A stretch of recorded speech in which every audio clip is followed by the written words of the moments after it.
Have you ever asked yourself the question, why is no one buying my art? If you do, this episode is for you.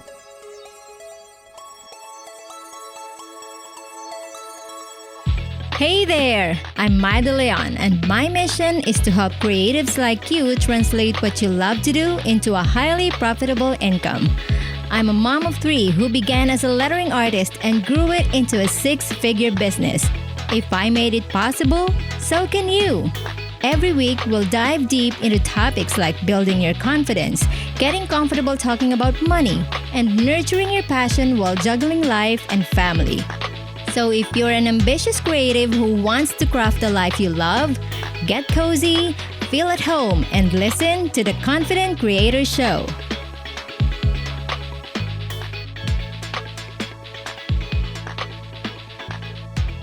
You're listening to episode 4 of the Confident Creator Show.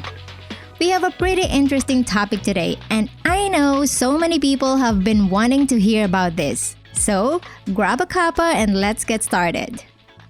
Does this sound familiar to you? You've been posting your work online for a while now, and every one of your friends and followers is telling you, you're really good at this. You should start selling your art. You're feeling validated and start thinking, hey, maybe I should sell my art since everyone keeps saying I should do it. And so you started to do the work of setting up an online shop. You looked through your best works, scanned them, edited, set up an online shop, bought packaging materials, made prints, took amazing product photos, and uploaded all of it in your online shop. Then, you go online and announce to everyone, hey, I'm selling my art. Buy it at my brand new shop. Everyone is congratulating you and saying that you're amazing for following your dreams. You feel really great from the support you're getting, but the feeling of excitement and hopefulness goes away really fast when you realize that no one is buying your art. You then ask yourself, I don't get it. Everyone is telling me I should sell my art, but no one is buying. It's not like the pricing is really high. In fact, my prices are reasonable. Why is no one buying my art? That scenario is all too real for many of my followers and students. In fact, I got an email the other day asking me the very same question, and I thought it would be a really good topic to answer that in today's episode so more creators like you get confident in selling your art and get people to actually buy them. We're going to get into the 3 main reasons why no one is buying your art and how you can make changes in how you promote your work online. Let's get straight into reason number 1. Let me ask you some questions, and I really want you to answer these questions honestly, okay? Who are your followers on Instagram? Now, I'm going to assume that a lot of you are on Instagram because Instagram is one of the best visual platforms for creatives, and if you're not in it, you're missing out a lot. Are your followers other creatives like yourself? Are these creatives like you, posting their art in the hopes of gaining more followers, and do they sell their work online too? Are these the same followers that encouraged you to sell your art and congratulated you when you set up your online shop? Do you see these followers buying your art? I would bet not. You see, the first reason why you're not selling your art is that you are selling to the wrong crowd. Yes, your followers are not the right people you're selling to if most of them are other creatives like you. It's great, and I'm truly happy for you to have found a supportive art community online because finding your people for support as you turn your hobby into a profitable business can be super helpful, especially if you're helping each other out with advice and giving each other tips on how you and your community can grow your own businesses. But you cannot see your community as the same people that will buy your art. Yes, they encourage you and tell you to start selling your art. Yes, they say, great job and congratulations. And yes, some of them will buy your art to support you. But can you really see them as the people that will be buying your work and will continue to buy them over the years? I would bet no. Let me ask you, have you yourself ever encouraged another artist online to start selling their art and then congratulate them when they do, but you decide to not buy their art and hope that your words are enough support? If you have done that, then that artist you've given support is just like you. They're selling to the wrong crowd. Now you're probably asking me, how do I remedy this? How do I start selling to the right people? I'm going to answer those questions with more questions. I know I'm asking a lot of questions, but in order for you to really fix this, you have to be able to answer all of them, okay? So, here they are. Who do you see buying your art? Where does this person display your art in their home? How old is this person? Is he or she working? Do they have a family? If you can clearly answer those questions, I want to congratulate you because those questions tell you right away who you should be selling to. That person you just described is your ideal customer avatar. Your ideal customer avatar, or ICA for short, is the embodiment of the person that is attracted to your art and will gladly buy it no matter what the price. You may have heard of the terms dream customer or the customer persona. These are all the same thing. It's that person who you need to sell to. So those questions I asked are just the very basic questions you should be able to answer about your ICA. We can go even deeper and really define them with questions like what are their deepest fears and their most cherished dreams, their beliefs and values in life, their culture, their hobbies, their favorite places to shop, etc. In fact, I highly encourage you to really go deep into fleshing out and developing your ICA. And you're probably going to ask, why is having an ICA important? There are two reasons actually. One, it's going to help you in creating work and refining it into the type of art that is going to appeal to them, because you know what they love and what they don't like.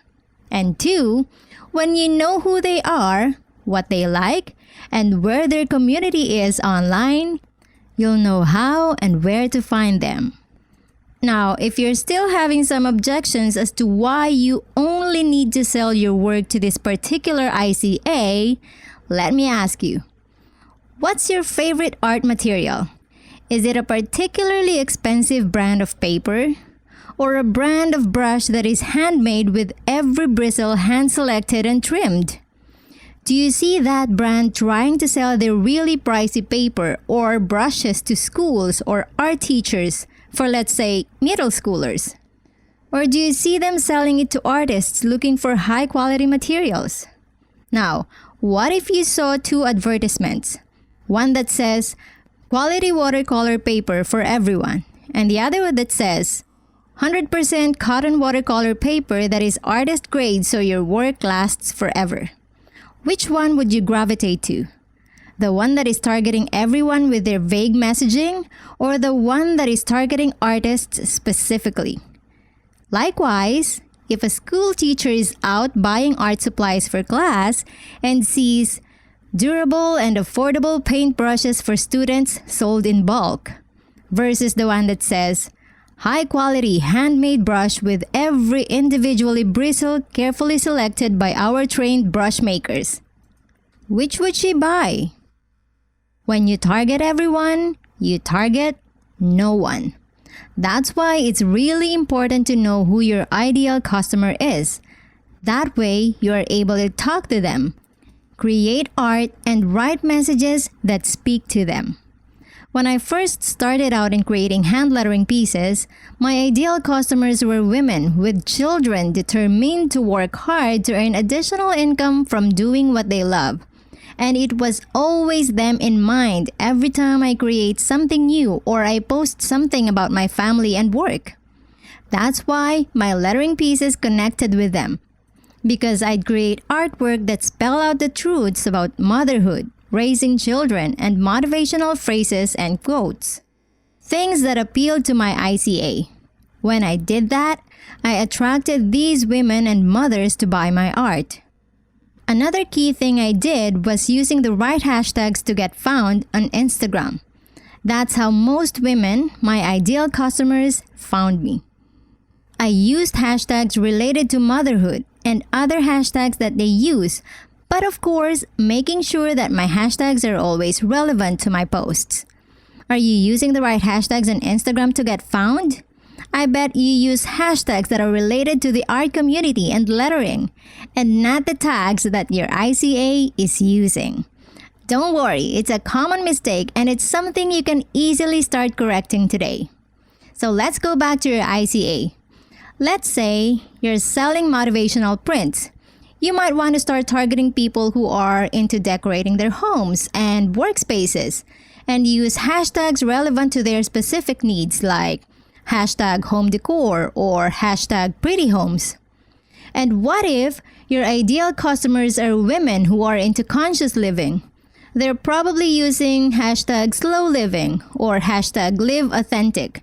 And you can even get super specific by using location in the hashtags like hashtag live authentic LA or hashtag home decor New York. Do you see now why it's important to have an ICA? Selling to the wrong crowd is the first reason why no one is buying your art. When you understand your customer, you can sell to them better instead of desperately trying to sell to your peers. Alright, so let's get into the second reason. Have you ever considered that you're not well prepared to sell your art yet? You're probably someone who just started and immediately starts selling their art after just a few weeks of practice. Or you're someone who's been doing this for a while, but your work is still heavily inspired by people who you follow on social media. Now, before I dive into this second reason, let me say something first. It doesn't really matter how long you've been doing this, or if you've kind of become an expert in your art. There's really no way to tell when is the right time to sell, or if you think you're good enough to even sell your work. Likewise, art is subjective. Different people will look at your work differently.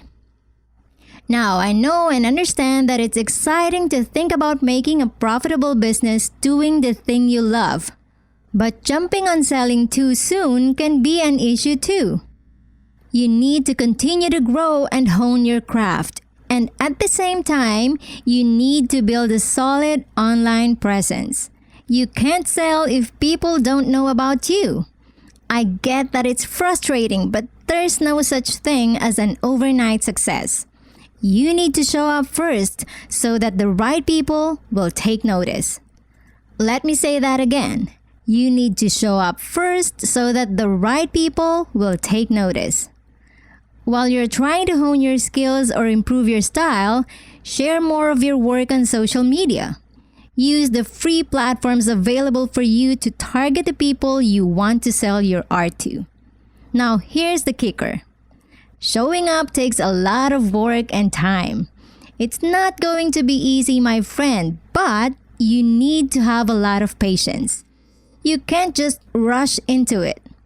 Take this time to develop your own style and voice further so that your work will have something unique about it. How can you make this process easy for you? That's when the third reason will come into play. You're too focused on making money. Save the thought on making money for later. Make your number one priority about creating work that you enjoy. Why? Because your joy will radiate through your work and people will enjoy them too. When they do, they'll start to like you even more, follow you, and at some point, you can turn them into paying customers. Know this, when your number one motivation to create is money, creating will become exhausting because you'll keep on producing work, and when people don't buy, you'll get frustrated. It should be the other way around. Create even if no one wants to buy from you. Create when it's fun. Create because you're happy and you want to share that with the world. Money will then become a byproduct of that. And it's going to be a lot easier for you to sell more. Because then, your audience will see that you know them better and you're providing artwork that they truly want. And I don't know about you, but have you noticed that it's way more difficult to make money or make a sale when you're desperate for it? Money is a great motivator, but it should not be your number one priority. Sounds counterintuitive, I know, but trust me, if that's all you're thinking about, you won't be able to create pieces that your target market will buy repeatedly. Now, this may not be the ideal response you're hoping for, but this is true to my own experience and that of different artists I personally know. So if you want to make sales, you need to understand these 3 reasons why no one is buying your art. Reason number 1, you're selling to the wrong crowd. And to correct this, you need to understand your ideal customers and really know what their deep desires are. Reason number 2, you're not well prepared to sell yet. You don't have an online presence. You may still need to find your own voice and style. Continue working on it and show up consistently. It's tiring to hear the words consistently, but trust me, it works. Reason number 3, you're too focused on making money. Create even when no one buys from you. Only then you'll truly find the meaning of your own creations. And when you do, these are the type of work that people will pay premium for. Alright, we've come to the end of the podcast and I hope that this helps you understand why no one is buying your art. My challenge for you is to take a look at what you're doing right now.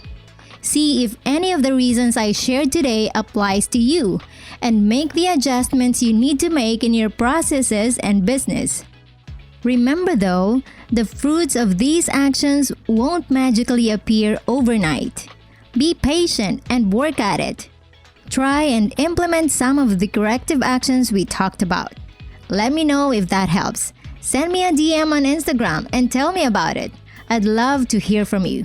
Or you can also join us inside the Confident Creators Facebook group and let's talk about it. And if you haven't done it yet, I'd love if you can subscribe to the podcast and leave me a review on iTunes. Your reviews will greatly help the podcast get found by other creatives like you and me. And they'll also inspire me to create more free content for you. And as always, keep creating and stay confident. Until next time, this is Mai.